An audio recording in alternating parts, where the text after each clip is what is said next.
সংসার করতেন, সংসারের মধ্যে থাকতো, কিন্তু সংসারের মোহমায়া, সংসারের নোংরা যেন আমার গায়ে না লাগে। কেন না সংসার করতে এসেছি আমরা জগতের কর্মের জন্য। কর্ম শেষ হবে, আবার আমাদের যে যার নিজের ঘরে আমরা চলে যাব।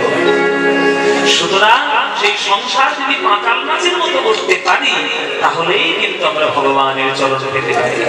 এবং সেই পাঁকাল মাছের মতো সংসার করতে গেলে ঈশ্বরকে কেবলমাত্র ভালোবাসা ছাড়া অন্য কোনো রাস্তা নেই। ভালোবাসতে হবে ঈশ্বরকে। ভালোবাসা এত সোজা নয়।